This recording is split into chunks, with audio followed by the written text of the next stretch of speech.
Hello and welcome to the Inherited Wellness Podcast, a conversation of medicine, family history, and finding health and wellness by going back to our roots.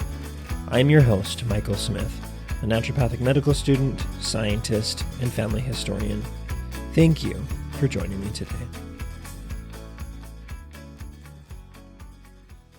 With Father's Day just around the corner, I wanted to focus this episode on fathers and their health.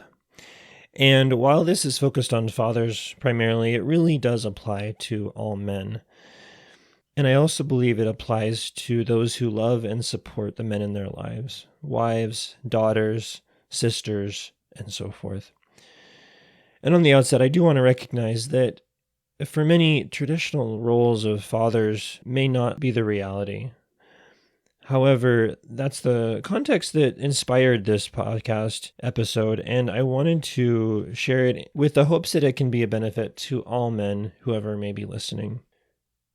Now, I first wanted to pose a question, and particularly to men who may be listening to this. Are you in the majority? I'll share some stats in a minute, but ponder that. Turns out for different parts of my life, I felt like I was in that majority. The majority of men who struggle to take care of their health. My wife and I have been married for almost 8 years now, and our oldest daughter is 7 years old. And for that length of time, I have been working in many different capacities to provide for my family. For several years, that looked like working at a biotechnology startup in the digital pathology sector. That has included being in graduate school and a master's program and now a naturopathic medical doctoral program. And the hope is that I can gain more education so that I can provide in the future. And of course, on top of all of that, there's been the home repair, Mr. Fix-It, the auto mechanic, the accountant of the family, and so on and so forth. But in all that providing that I've done, I admit that I haven't, until more recently, done a great job at providing for myself. Now, there's been times when I have done better than not, but there are many periods when I haven't gone to the doctor as much as I should have, and when I've struggled with the self-care habits of exercising and taking breaks and slowing down. As I have gone through not only my life, but my experience in healthcare, I've learned that my experience is not uncommon. I've made the observation that men go to the doctor less than women do. This is very general speaking. One anecdote is that I am currently a student intern at my medical school's primary care clinic. And in looking back at the 10 weeks of this term so far, 2/3 of the patients that I have seen have been female, and only 1/3 have been male. Now, I hope that would be more balanced, but it's not. Back to my question, are you in the majority? This trend of women seeking healthcare more than men seems to be true across healthcare. There's a few studies that I want to share, and I will reference links to these in the show notes. A study from 2000 states women used medical services and have higher outpatient expenditures than men, even when controlling for health status and other variables. A 2018 study says that men increase their healthcare utilization to that of women only after they receive diagnosis of cancer. And granted, that was looking at cancer, but it took a diagnosis for them to start using healthcare more. In 2013, the Kaiser Family Foundation conducted 2 surveys, the men's and women's health surveys, to examine healthcare utilization. They reported that 1 in 6 men report fair or poor health. Older and poorer men report higher rates of health problems. They reported that 91% of women have seen a provider in the past 2 years. For men, that number goes down to 75%. 75% compared to 91%. One study that I have particularly enjoyed reading through and learning about is one that was done by the Cleveland Clinic in Ohio. In 2019, they did a survey called the Mention It, MEN-tion It survey, looking at men's health. They repeated part of the survey in 2021. Findings from both. 1/4 of men of color and 20% of white men said they visit their physician less than once a year or never. So we're talking 1 in 4 or 1 in 5 men go to the doctor less than once a year or never. I thought this was rather intriguing. 77% of men who are married or in a domestic partnership would rather go shopping with their wife or significant other than to go to the doctor. We'd rather go shopping than go to the doctor. Now, I acknowledge that there are a lot of reasons why this might be. For example, women's health is in many ways more complex than men's health. There are some very simple examples of why this might be. If a woman wants to have a baby, she needs to go see a doctor.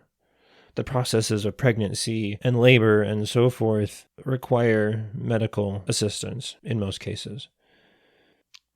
And then there are the challenges of menses, menopause, and so forth. Also, women's health has it built within it a routine frequency of tests that encourage women to return to the doctor often. One example of this is the pap smear that is done or recommended every 3 years. So there's a lot of challenges to why men go to the doctor less than women do. It's very multifaceted.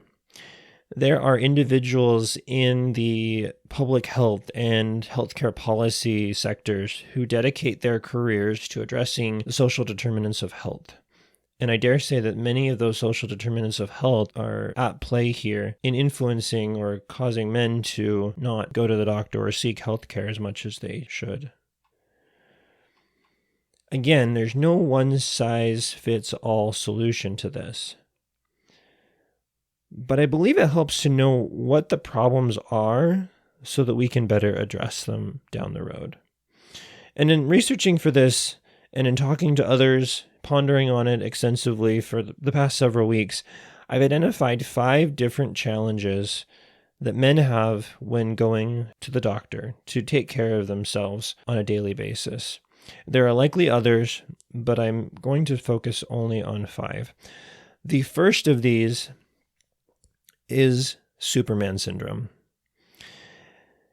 Now, I didn't make that up, although I really feel like it fits very well. A few years ago, an individual named Kathy Paw was writing about this Superman syndrome and referenced a book written by Robert Cam on the subject. I'm quoting her article, quote, Cam says that the Superman syndrome is characterized by an inability or unwillingness to throw the off switch, whether on a cell phone, the computer, at work, or in our own brains. She continued, we are the most distracted generation in the history of the human race, and distracted people make for distracted and unavailable parents, perhaps one of the biggest threats our growing generation faces in the 21st century. Men think that they're invincible. There's this idea of masculinity that we need to be tough, we need to keep going, we need to push through pain, and so forth. There's this expectation, I think especially seen in employment, that we need to always be productive. That we need to work long days, long weeks with little breaks. There's quarterly deadlines we got to meet. And if we don't, then the world's going to fall apart. And I don't want to dismiss that in reality, those are very important. But to what cost? The Cleveland Clinic Mention It survey found that 2/5, or about 41% of men, were told as children that men don't complain about health issues. There's this generational expectation of sorts that men suck it up and deal with it. There's a stereotype that when on a road trip, men don't ask for directions. They keep driving and they figure it out. And when it comes to health, it's difficult because directions are often needed. And if you drive too long in the wrong direction, you're going to be ending up in a world of hurt. The Cleveland Clinic also found that about 3/5 of men prefer to try to self-diagnose before going to the doctor. There's this Mr. Fix-It mentality, and including myself in that. We like to think that we can solve problems of everyone around us and that we should be able to solve the problems of our own health. But that's not always possible. The second big reason why men do not seek health care enough is that they do not want to deal with a diagnosis. The Cleveland Clinic survey was really interesting because they showed that there are many men that withhold information from their doctor. They're not completely honest. And 2/5 of men who admit they haven't been completely honest with their doctor did so because they knew something was wrong, but they weren't ready to face the diagnosis, or they would rather not know if they have any health issues. They thought that the problem would resolve itself. Diagnoses are hard. In medical school, we're taught about how to share difficult diagnoses with patients. One example of that would be cancer. It's hard. I've been on the patient side of it. I know firsthand how hard a difficult diagnosis can be. June is Scoliosis Awareness Month. And in my Inherited Wellness newsletter post this last week, I shared about how I have had scoliosis that have been worsening for about the past 20 years. And you can go back and read that post online if you wish at inheritedwellness.substack.com. It was at the end of last year, at the end of 2021, I just felt like my back was not getting any better. In fact, it was getting a little bit worse. I started to feel a little more pain than I usually had felt. And it had been several years since I had gotten an x-ray of it. So I went to the doctor for the first time, I think in about 10 months, to talk about my back. This was at my school's clinic where I'm also a patient. I got a referral for an x-ray, and I went and I got the x-ray. A few weeks later, I went back to see the doctor about the results. In doing so, I interfaced first with a student intern, much like myself. Pretty early on in that appointment, that student intern gave me the radiology report and then just left the room to talk with the doctor. I had a few minutes at that point to read through it. And having an idea of what was going on, there was not a lot that I was surprised about, in fact, in seeing that it had gotten worse. However, there were some really big things that threw me for an emotional roller coaster. That my curve of my back was at 48 degrees, which is fairly significant, and it had doubled in the past 14 years or so. It showed that I had diminished bone density, and I was later diagnosed with osteoporosis and osteopenia, something that's very unusual for someone like me, of my age. There are multiple compression fractures. There's degenerative disc disease. And it was hard to read that. It took me a long time to process it. In subsequent visits with my primary care provider, I remember one time when I almost just felt like crying. It was hard. It was overwhelming. And I didn't know what the future held for me. I didn't know if I would need surgery on my back. I didn't know what to do about it. Time has since passed. I've gotten more referrals, and I'm still putting all of the pieces together, but things are looking up for me. I've started scoliosis-specific physical therapy and other treatments, and I'm feeling at this point, many months and weeks after that initial visit, hopeful and very optimistic. But there was that time of mourning for me. Whether your diagnosis is related to something musculoskeletal like mine was, or whether it's heart disease or diabetes or cancer, it can be hard. Francis Bacon is attributed to saying knowledge is power. And I know it might sound cliche here, but I believe that the more we know, the more we are able to change and do and move forward. The things that we need to do to remedy it or change the situation may not be easy. It may be uncomfortable. For me, physical therapy takes effort. It takes time. In some ways, it induces pain, and a good kind of pain. And it's not easy. But there is opportunity for change, so long as we're able and willing to face the diagnosis. The third reason that I believe men don't seek healthcare as much is embodied by Isaac Newton's first law of motion.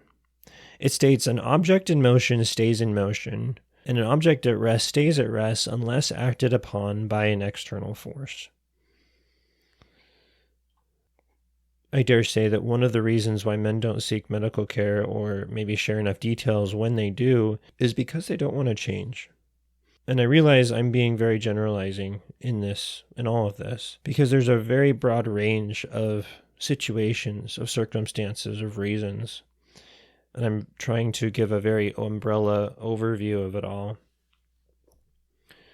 The Cleveland Clinic found that 1/3 of men who haven't been honest with their doctor held back because they did not want to hear that they needed to change their diet or lifestyle, like exercising more, changing their diet, quitting smoking, etc.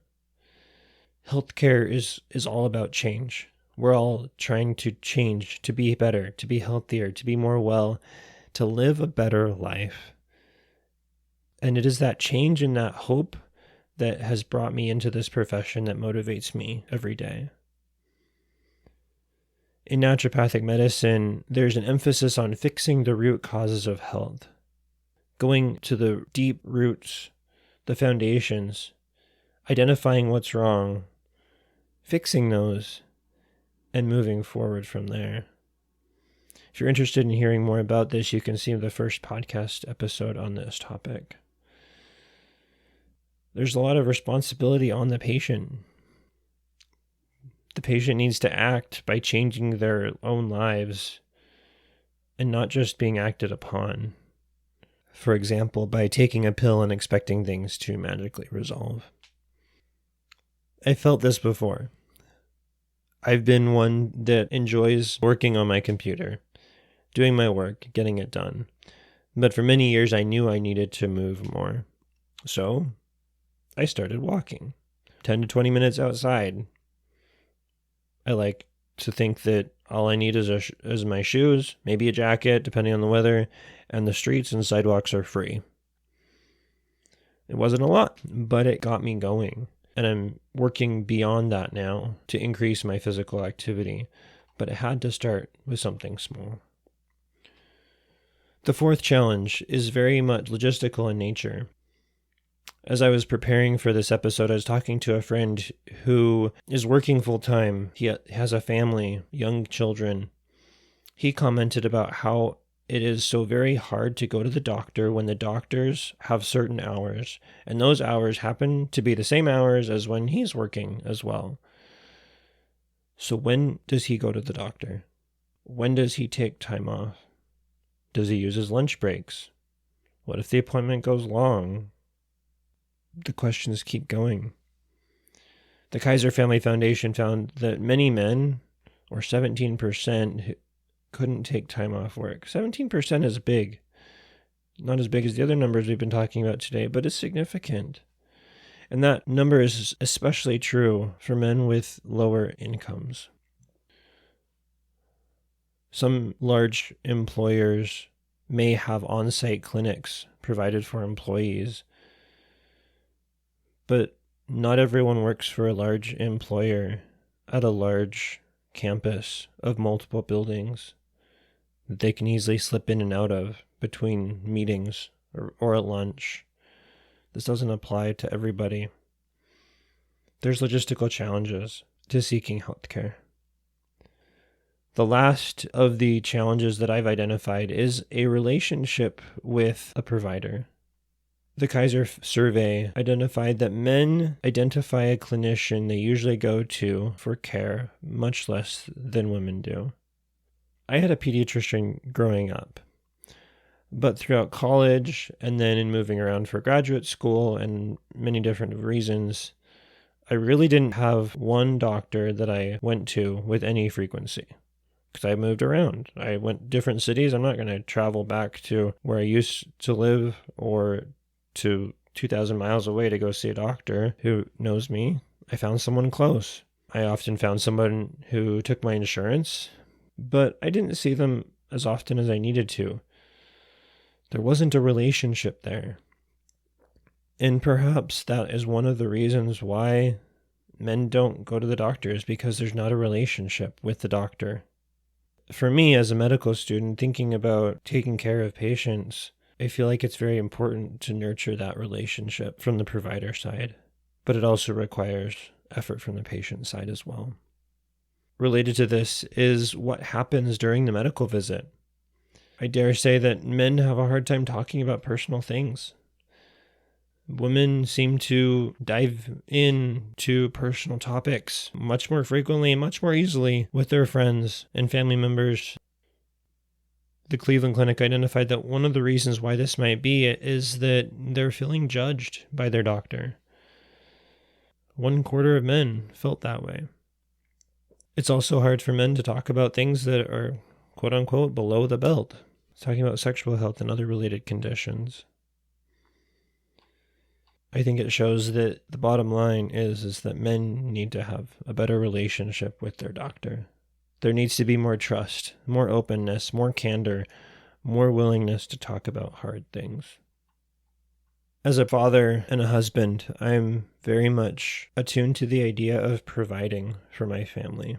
And I've seen my dad do that, providing for my family growing up. And I see so many other fathers working really hard to provide for their families. I pose the question, how can we provide for others if we're not first providing for ourselves?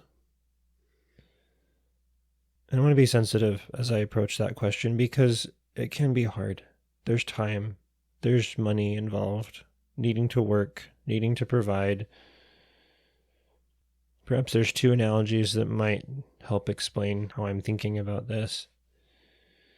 The first is one that we've often encountered when we go on the airplane. The flight attendant says to put on your own mask before assisting others. We really can't be helping others if we don't have oxygen ourselves.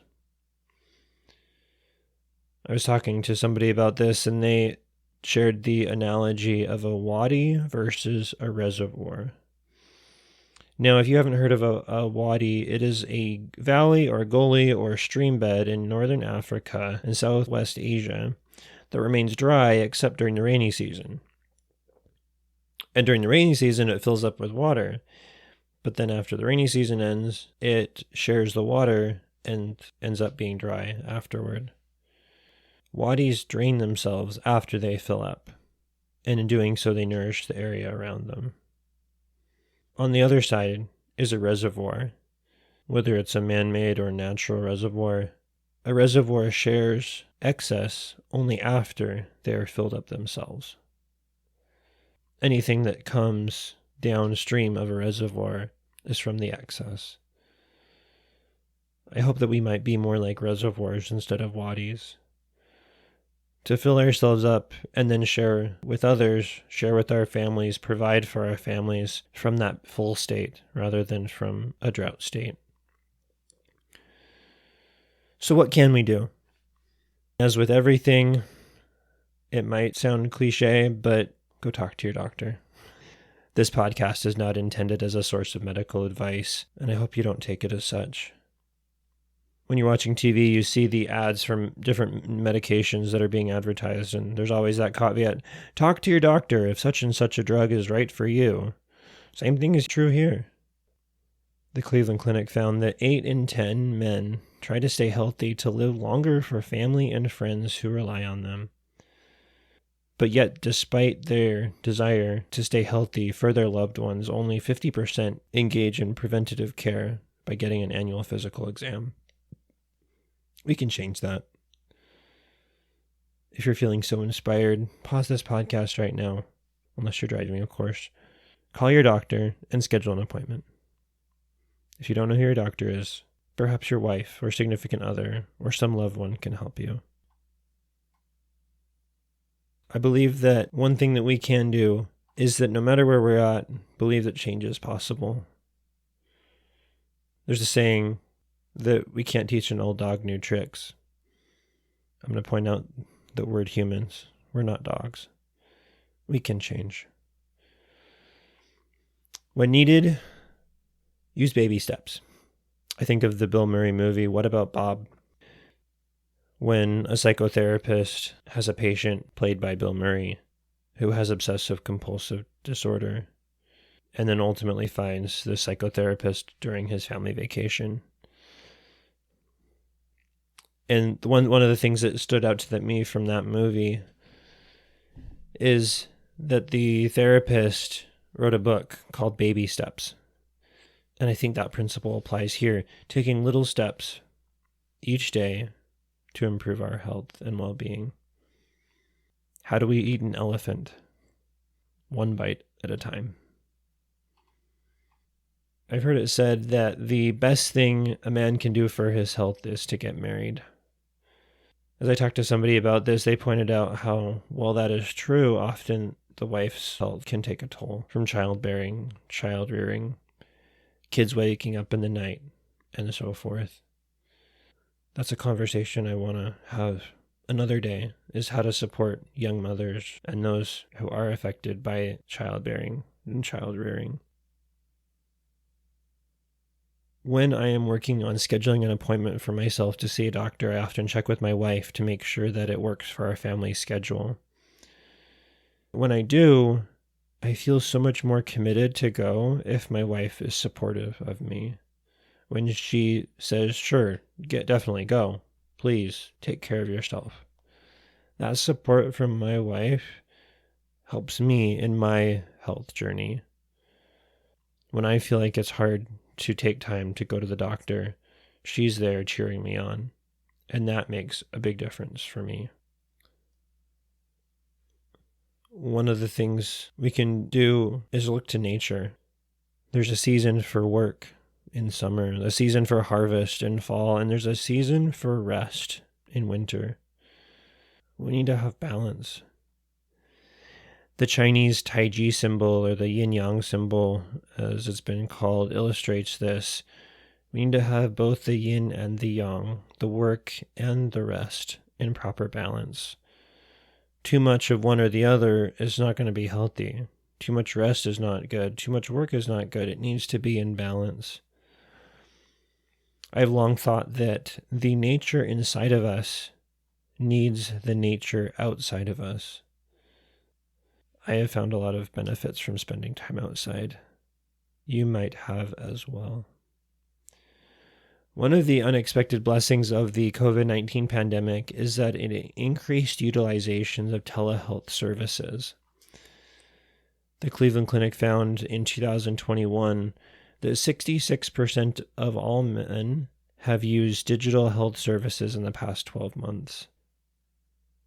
29% of all men said they would prefer to have an online visit with a doctor or healthcare professional rather than an in-person visit.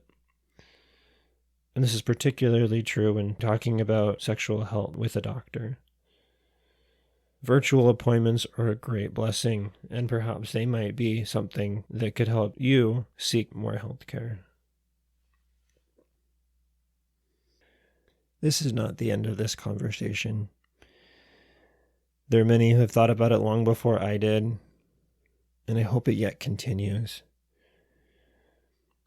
If this resonates with you, I invite you to reach out, send me a message on social media, reach out through my website.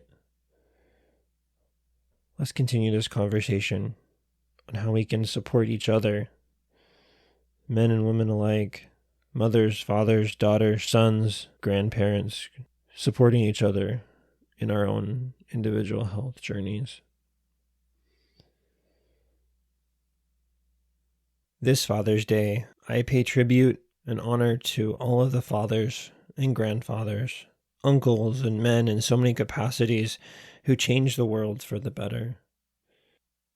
They embody the sentiment of Mahatma Gandhi, who said, "Be the change you wish to see in the world." They are that change. I am grateful for my own father, for all that he has done and shown me, for his example, for his hard work. And his example of being a father motivates me to be the best father that I can be for my children. I found this quote that I want to close with. Being a great father is like shaving. No matter how good you have shaved today, you have to do it again tomorrow. By Reed Markham. Fatherhood takes time. It takes effort. It takes a willingness to change, to start over again, to wake up and go to work, to be better today than we were yesterday, and where we fell short today, to improve tomorrow. And as we do, we can change the world for the better.